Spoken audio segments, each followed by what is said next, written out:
بسم الله الرحمن الرحيم. يسعدنا ويشرفنا ان يكون معنا الشيخ حمدي عبد الله الشرقاوي ابن قرية ثلاث مركز الفيوم، والذي ابدع الجميع بصوته وابهر علماء الازهر بالفيوم بصوته في الانشاد الديني. كلمنا عن بدايتك مع موهبتك في الانشاد الديني ونميت الموهبه دي ازاي؟ والله بسم الله الرحمن الرحيم، الحمد لله والصلاة والسلام على المبعوث رحمة للعالمين.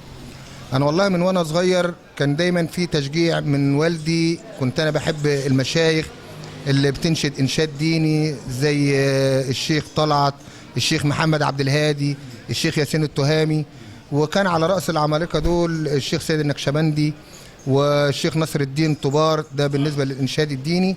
فتعلمت منهم الكثير والحمد لله، وبفضل الله مشيت كتير، والمعاهد اللي أنا كلها عملت بيها اللهم لك الحمد.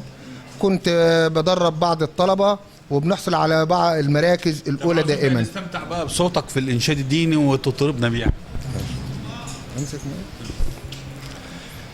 يا نور محمد يا نور الحق والإيمان،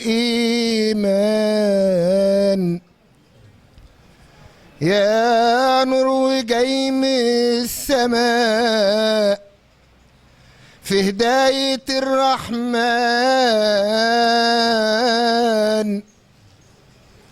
يلي الإله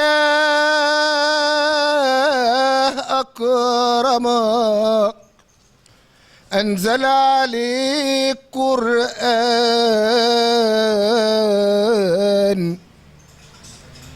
الدنيا كانت ظلام،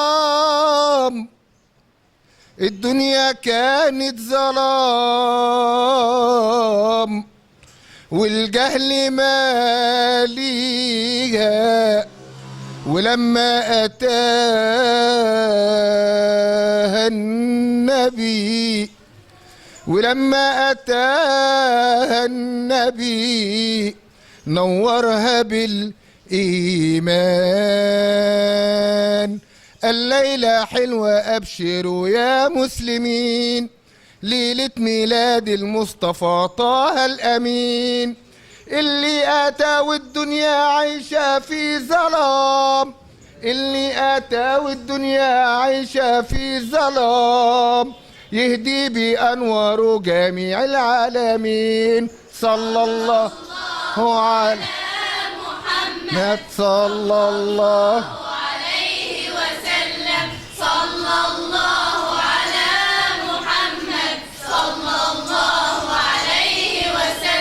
لما أراد الله ينور دنيته أرسل محمد لأجل ينشر دعوته.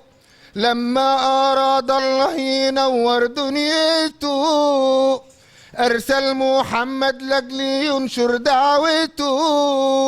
يا أهل مكة اسمعوا له واخشعوا، يا أهل مكة اسمعوا له واخشعوا، ده المولى بعته لاجل ينشر دعوته.